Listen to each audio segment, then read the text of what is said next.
This is your Northwoods hunting tip of the week. For those of us who have tents or unclimatized cabins in which we hunt out of, coming back from the stand or coming to that location when it's cold, we want to get a fire going as quickly as possible. I have two systems here. I have a metal tin that I have birch bark and splits or kindling in, and then additionally I have a kitty litter tub that I have, it's airtight, that I have scrap paper junk mail in which I can crumble up and get started. I used to keep them in an exposed tub, but the moisture in the tent got the paper so moist, even though it felt dry, it wouldn't light. So I do keep this in an airtight container, and then the splits, putting those two combinations together allows me to get a fire going very, very quickly. In addition, I do have backup lighter fluid if I do need assistance. This is one way to get your fire going and utilize that scrap junk mail. This has been your Northwoods Hunting Tip of the Week. This is your Northwoods Hunting Tip of the Week. I've created this caddy that helps me transport my bar oil and gas for my chainsaw while I'm walking to cut firewood a couple of 100 yards that way, or going in the woods and cutting trails, that I'm not having to carry the gas and the oil jug. Just two items, the chainsaw and the caddy. Works very well. I utilized old empty barbecue sauce bottles. Now this is not something that I would transport in a vehicle, but making it from one side of the property to the other, it's very easy, and I'm able to disperse the material into the chainsaw a lot easier and quicker than using the larger bottles when I'm trying to get a job done quickly. So this is something in which you can utilize old bottles with. Make sure they're compatible with the fuel and oil in which you're utilizing, and I can move throughout the property much quicker and less hassle with less material if I'm doing it by hand and not with a motor vehicle. This has been your Northwoods Hunting Tip of the Week. This is your Northwoods Hunting Tip of the Week. Deer like soft edges. I'm coming out of a trail that I have made, going to an old logging road. They do not like straight cuts where they have to ease out. If you can adjust for your hunting condition and make graceful, soft turns, it will make the deer less spooked when they're trying to come out and feed or travel routes. A gentle, nice soft turn where they can peek their head around without having to look like at a four-way stop or around a building, like I have down here on this logging road. It's an easy curve. They can gingerly walk out. Now if you have this coming out of a field, you can certainly cut an arch on both ways in order to help the deer funnel into the field better or closer to your stand. This has been your Northwoods Hunting Tip of the Week. This is your Northwoods Hunting Tip of the Week. Maybe it's happened to you, it's happened to me. I hunt deer and I hunt turkey, and there's been times where I've had the gun up without a scope, this is open sights, following the animal, got it where I wanted to be, pulled the trigger, and missed, and trying to figure out what occurred. Well, what occurred was my head wasn't down on the stock looking down the barrel and making sure that everything was in line, just like I practiced in target practice. I got my head up above the stock looking over the barrel. So you're looking at an angle down, or you're kind of watching and then you pull the trigger. So keep your head on, this is predominantly for open sights. Keep your head down, keep your arm locked in just like your target. Follow that animal as you would ready to shoot, not keeping your head up. This will eliminate a lot of missed shots. This has been your Northwoods Hunting Tip of the Week. This is your Northwoods Hunting Tip of the Week. Whether you're at deer camp, turkey camp, in the woods hunting by yourself, it's good to have the information, phone number of either your local conservation office or your local conservation officer, if that's allowed or given to you, in the hopes of never needing it, but having it in case you do need it. A lot of places in this country, you can make a text or you can make a phone call, but internet access in the deep woods is hard to have that work for you.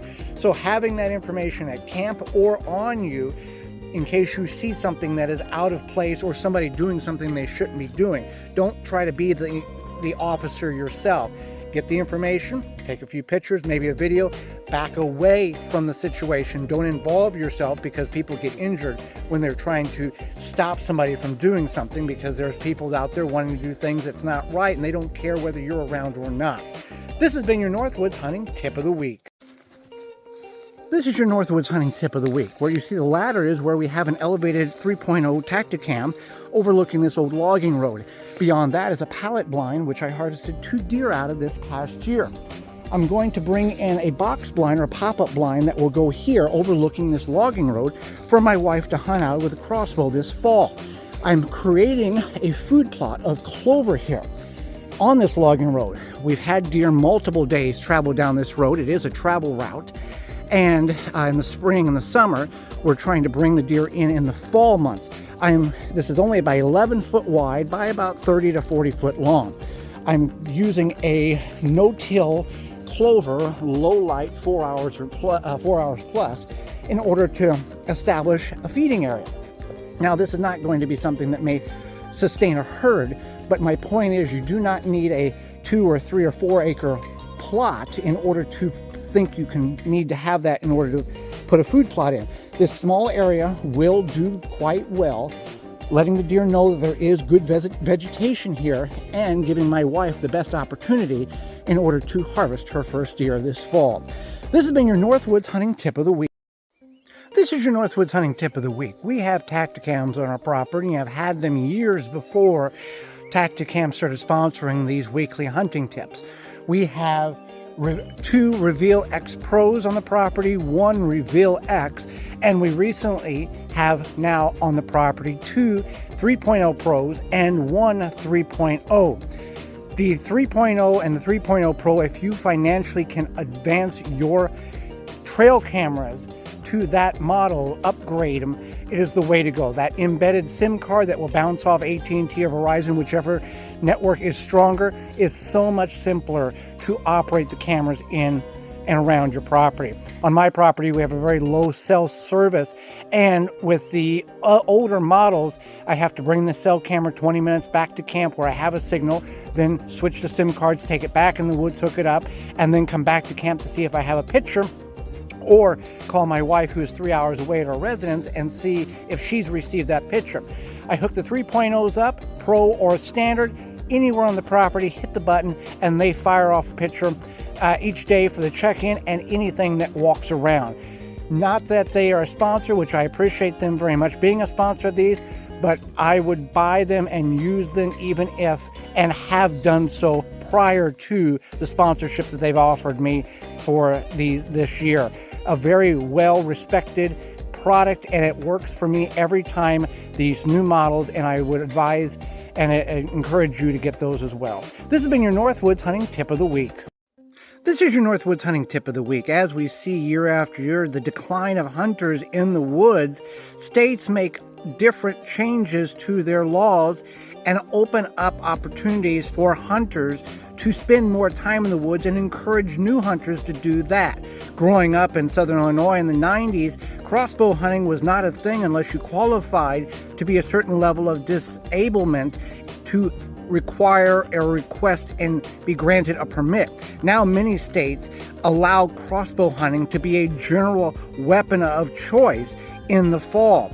My wife is now crossbow hunting, not because I pushed her into it, but because she made her own decisions on that. I've never hunted before, and I wanted to hunt. I thought about it for a couple of years since we bought the land, and decided that it was something I wanted to do. I took hunter safety, which gave me a lot of confidence and information as to why I wanted to hunt. And also, I've been a friend of the forest for a long time, and I feel like it helps in the conservation of the forest and the deer population, and also just knowing that I could contribute to our food supply if needed. God willing, that I get a deer and it does help fill our freezer. So whether you have a loved one or a friend who's thinking about hunting, allow them to make their own choices on the weapons in which they choose, and not let tradition dictate how you encourage them to use a certain weapon, because, quote unquote, that's the way it's always been done. This has been your Northwoods Hunting Tip of the Week. This is your Northwoods hunting tip of the week. As hunting season begins in many states, it corresponds with insects still being in the woods, and you're still fighting bugs biting you while you're in the tree stand or in the ground blind. Mosquitoes being one of them.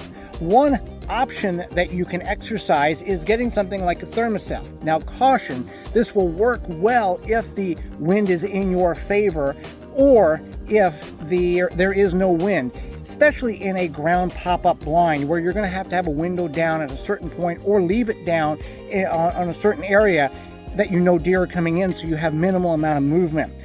This does emit somewhat of a smell deer are going to pick up, but doing it in the correct situation, this can make your hunt much more enjoyable in that early season when you don't have to worry about freezing and you can enjoy the time you spend in the outdoors trying to harvest a white-tailed deer. This has been your Northwoods Hunting Tip of the Week. This is your Northwoods Hunting Tip of the Week.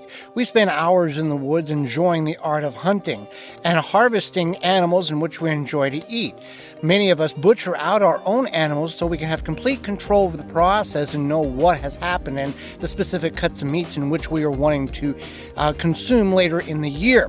Sometimes, without knowing what the specific reason is, you have a piece of meat that comes out of the freezer, gets thawed, and it doesn't smell right, and it doesn't look right, and that recently happened to me. Every other piece of meat that I pulled out of the freezer from this particular deer has come out perfectly fine, but the part of the backstrap and the tenderloins, which are considered the best portion of the deer, had a discoloration and a smell to them. So I discarded them. As difficult as that may be to throw away meat, it's better because there'll be other times to hunt deer. If it's questionable meat, it's okay to discard it. Sometimes you have to do those things. It's just the way it works. This has been your Northwoods Hunting Tip of the Week.